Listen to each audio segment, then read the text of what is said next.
Welcome to the marketplace. My name is Darryl Kwao. Coming up this afternoon, oil marketing firms expected to increase fuel prices by 14% by the end of this week. We will have the latest. Also, Isoko projects mixed outlook for food commodity trading in June.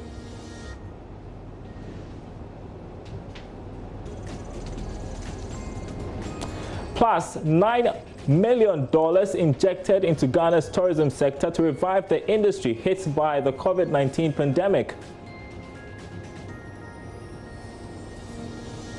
Thanks for being with us. I've got the details right after the break.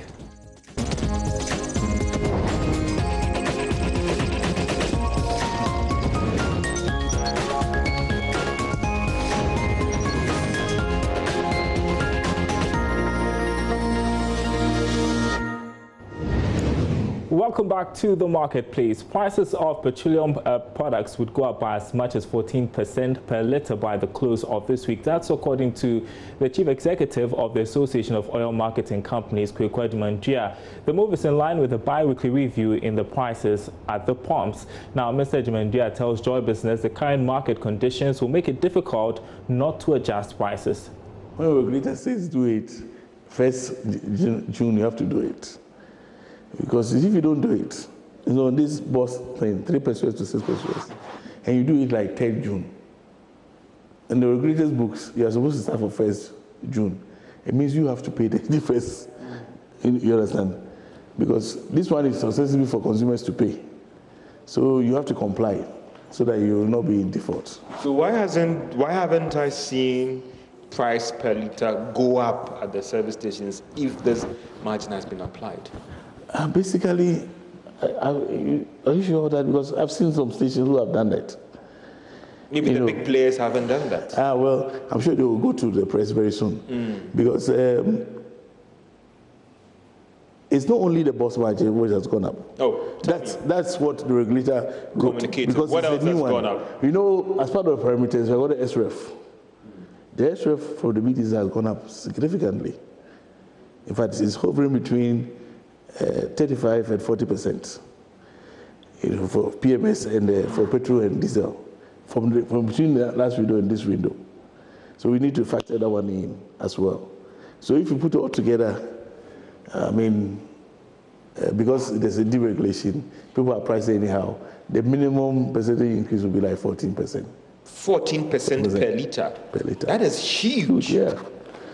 And you know, we have been struggling with the pricing from the BDCs, you know. So it's been something. So the OMCs have not even gone up, even though the price has gone up, because they are struggling how to price in such a way that they will not go the same quantum. You understand? Because so that the price goes up like this, and they want to make sure that at least they get something. Because forgetting that when the COVID was on, in lockdown, our volumes went down. But then the price was also going down.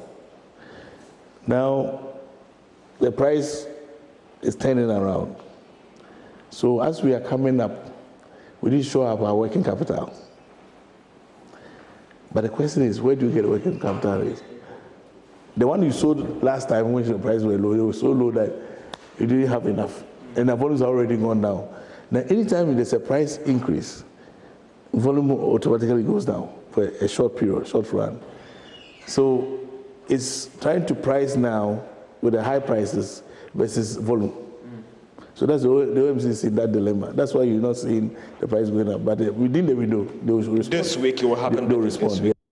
So we know any increment in fuel prices would affect food prices, and for the month of June, a Greek profiling and service organization Isoko is projecting a mixed outlook for prices, with some more lower prices for food items. Joining me with more on this is Francis A.J. Danso. He is content manager at Isoko. Great to have you on the marketplace, Francis. So before we come to your projections for June, give us a review of how food commodities traded in May.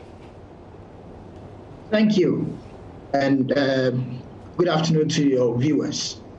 So in the month of May, we realized that some commodities experienced some drop in prices.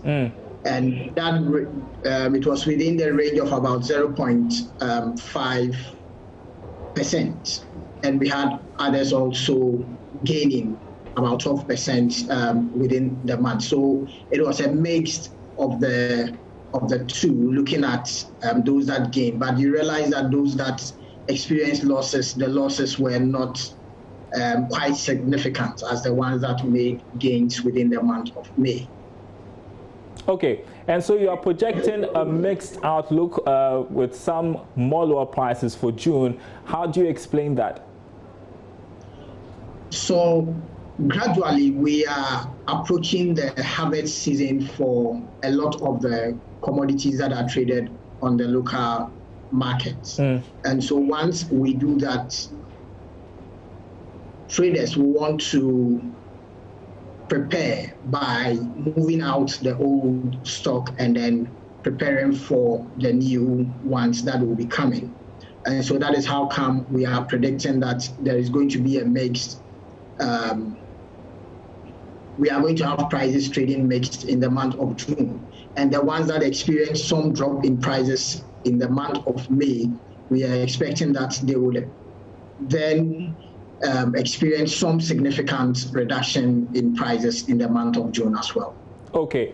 You know, for the latest inflation rate announced by the Ghana Statistical Service, we saw the highest in 8 months, and that was based on the fact that we had been through a lockdown that affected so many things. You don't think that could have an impact on the pricing in June as well, as we begin to experience the fallout of the lockdown? I think that the post-COVID period is quite interesting.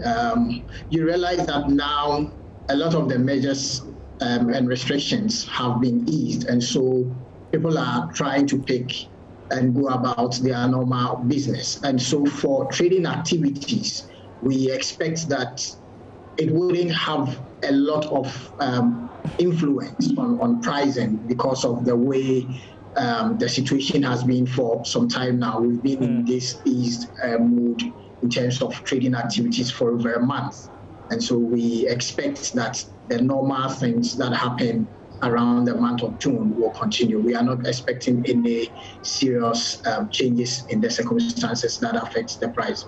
Okay, so this should be some good news for the public, for people who will be shopping this month. But stay with me, Francis. I want to pick your thoughts on one other issue, because the Food and Agriculture Organization wants a comprehensive look into concerns about high food prices in Ghana. Now, over the last few weeks, many have complained of the spike in food prices at the various market centers, despite the sustained supply of food amid the COVID-19 pandemic. Let's listen to Aboagye-Wiafe Gabriel, the FAO regional representative for Africa, speaking to that issue. We need to understand why the price of food is increasing, why the cost of food is going up. Unless we understand the root causes, we will not be in a position to address them. The solution is to make sure that there is a sustained food supply in the market. So what is it that is preventing us from making sure that there is enough food available in the markets?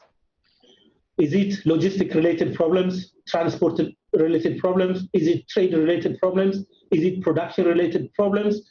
You know, in agriculture, you don't just sow the seeds now and get the results tomorrow. It takes time. But unless the agricultural activities, including planting, are taking place at the right time, and if seeds and other inputs such as fertilizer are not provided to farmers at the right time, and if we miss the planting season, it means we will even contribute more to the cost of food next time. So it requires a comprehensive approach. We have to understand the root causes, but I understand that the government of Ghana and its partners are doing their best towards addressing this in a systematic and strategic manner. In the short term, I think this is something that all countries, not just Ghana, are faced with, this temporary shortage.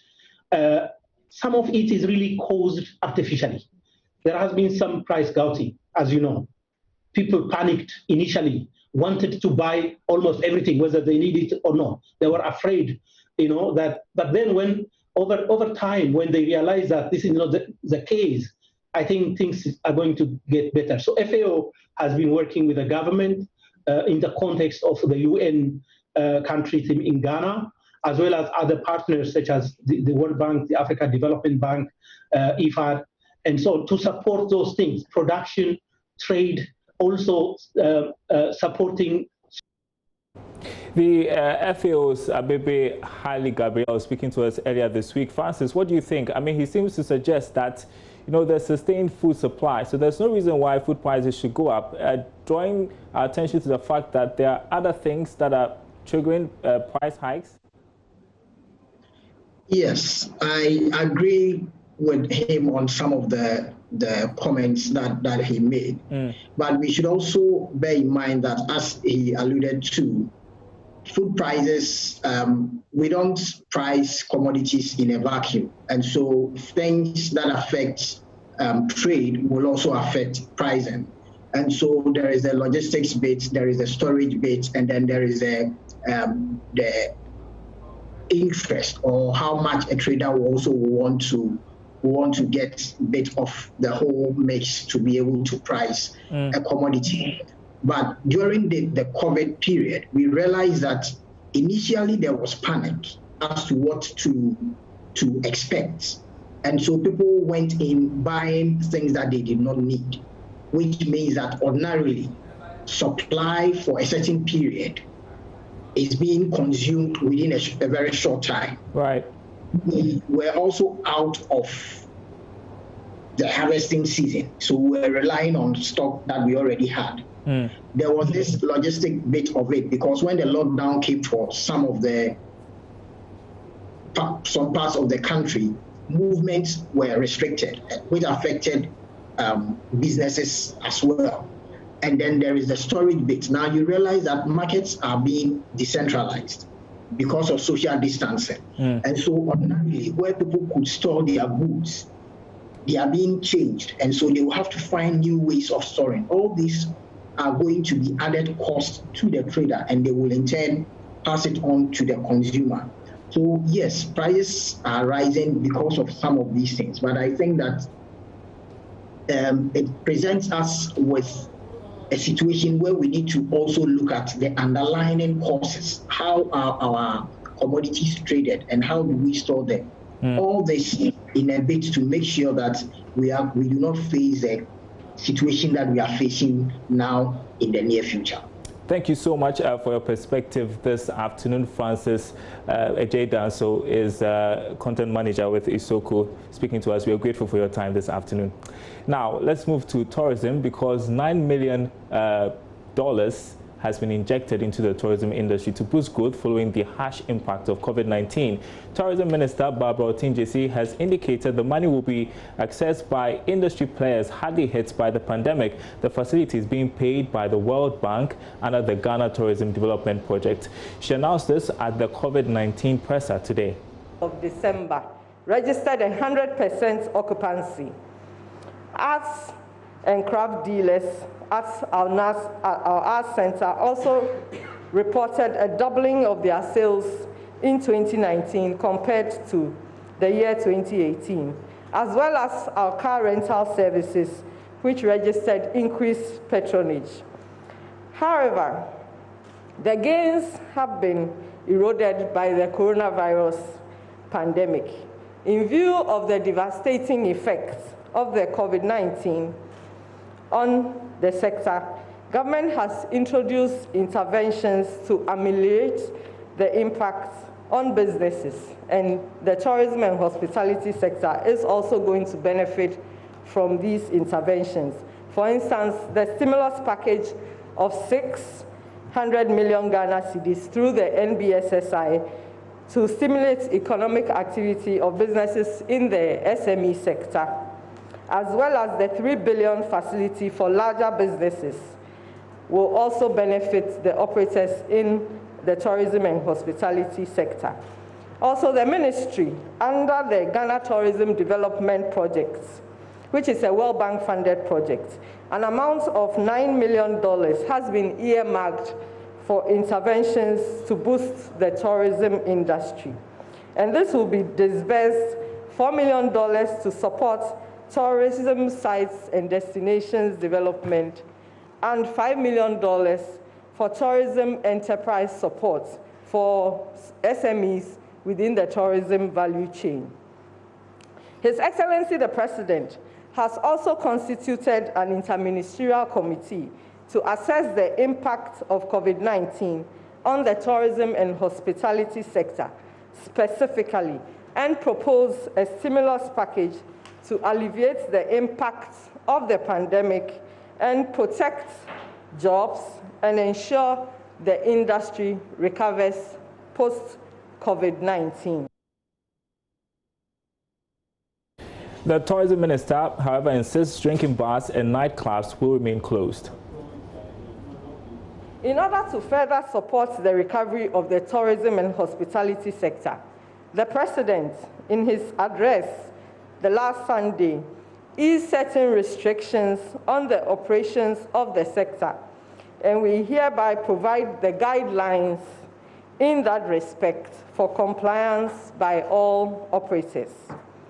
In respect of the food and beverage industry, comprising the restaurants, chop bars, snack bars, highway rest stops, fast food and coffee and tea shops, they may operate with the following guidelines: the display of no mask, no entry signage, and ensure that all patrons are wearing masks on entry, mandatory wearing of masks and protective clothing by kitchen staff, provision of soap and running water and hand sanitizers and disinfectant gels with paper towels at public areas, and the guests should be reminded when entering and leaving to wash their hands as well as use the sanitizers. They are also required to limit the number of guests for dining to 50% of the current carrying capacity of the venue to ensure that adequate spacing for seating and maintaining social distancing of 1 meter can be adhered to. Regular disinfection of surfaces must be done. Where it is inappropriate to use bleach, for instance, for surfaces such as telephones, remote control equipment, door handles, buttons on elevators, etc., alcohol-based sanitizers with 70% and above alcohol must be used. When you have to undertake a buffet-style service, you must ensure to have staff at the food station to serve the guests. You must limit communal handling of serving ladles, and you must change the ladles more frequently, always leaving these items in separate. And so those are some guidelines for the tourism and hospitality sector as government moves to ease COVID-19 restrictions. Well, so the huge investments in production of hand sanitizers to curb the spread of COVID-19 may have cost cosmetics manufacturers access to packaging materials. That is one of the challenges that beauty brand Nature's Genesis is currently grappling with. But that is not deterring Chief Executive Betty Kimball from following her dream of creating a beauty brand that will sell across the African continent. Here's a story today on the Joy Business Van. Hi, Joy Business Van. My name is Betty Kimball, a UK-trained cosmetic scientist, the CEO of Nature's Genesis Skincare and Nature's Genesis Cosmetic Science Institute. Welcome to my world. When Betty's daughter developed a skin disorder, that was what got her interested in skincare. We went to the doctors, did everything, and nothing seemed to work. The good thing was I had traveled to Ghana, so on my way back to the UK, I went to shea butter and some moringa dried leaves. So I told my husband, you know what, why don't we try home remedy? And when we mixed everything up, it seemed to work. And day in and day out, my interest in the skincare industry kept growing. So she enrolled in a UK Cosmetic Science Institute and decided to start her own beauty brand in Ghana.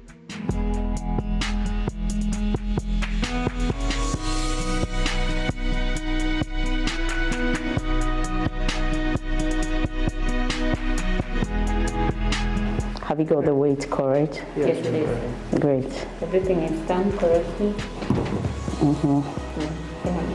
Are the lid well closed? Can I have a check? Yes, please. They're all well closed. Perfect.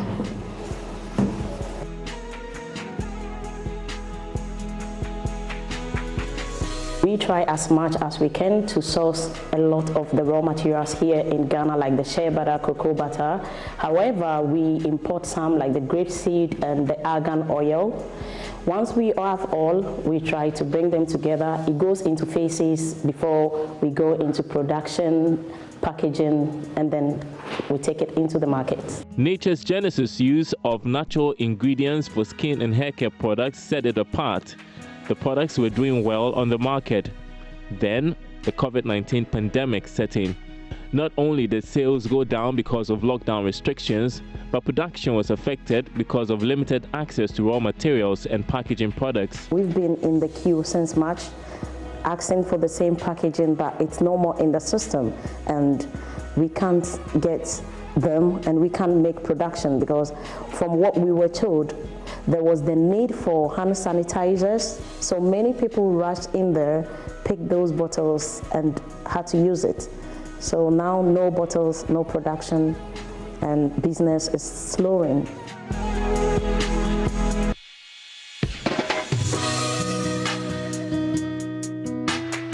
One thing in this industry you have to bear in mind is many a times people mistake the carrier oils as essential oils.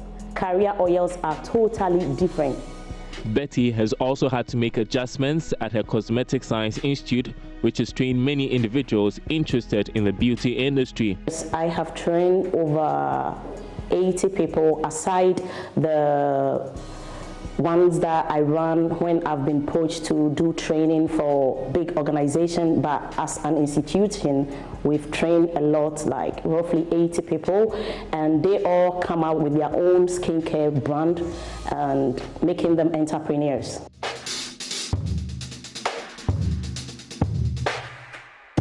Would it be that some essential oils are not good for certain skins? So if you make a lotion, it might not be any of your carrier oils. Like I said, essential oils contains about 16 sensitizers which people can be allergic to.